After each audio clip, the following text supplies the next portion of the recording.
চলো বন্ধুরা, আবার একটা নতুন রেসিপি নিয়ে তোমাদের মাঝে চলে এলাম। তো দেখতে পাচ্ছি তেল গরম, এই কড়াইও তেল গরম। দেখো একটা লঙ্কা ফেলে দিলাম,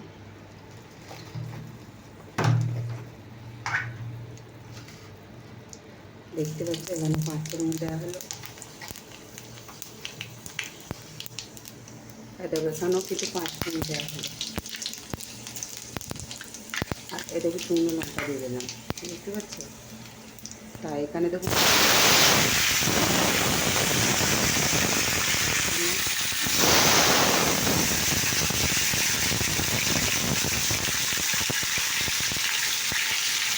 হলুদ দিলাম, এখানে আমি হলুদ দিলাম।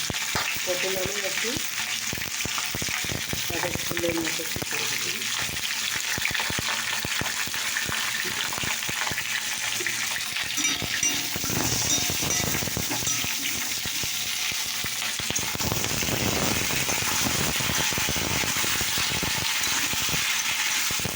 পটল দিয়ে অনেক রেসিপি খেয়েছি তোমরা, কিন্তু পটলের এই ঝোলটা এইভাবে ঝোলটা বানিয়ে এরকমভাবে একটু খেয়ে দেখে দেখি কেমন লাগে। এই দেখো বন্ধুরা, আমি জল দিয়ে দিয়েছি, এখানে ফুটতে দিতে পারছি। আর এখানে দেখো এখানেও কিন্তু দেখতে পাচ্ছি।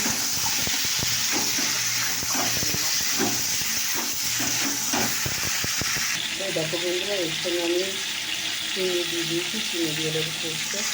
আর এবার কষা হয়ে গিয়েছে, এবার জল দিয়ে দিলাম। এটা কিন্তু সম্পূর্ণ আলাদা একটা রেসিপি বানিয়ে নিলাম।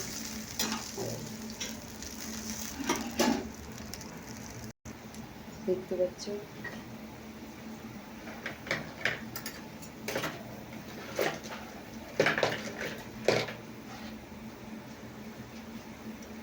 সামান্য আমি জিরে গুঁড়ো এক ফোঁটা দিয়ে দিলাম।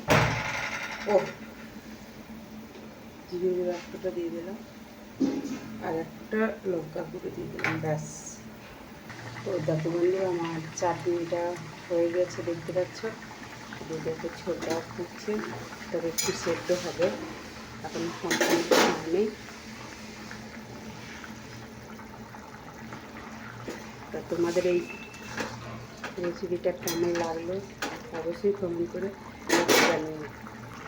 এটা তো বন্ধুরা, এটা করে এটা ঝোল রেডি হয়ে গেল লম্বা লম্বা পটল দিয়ে।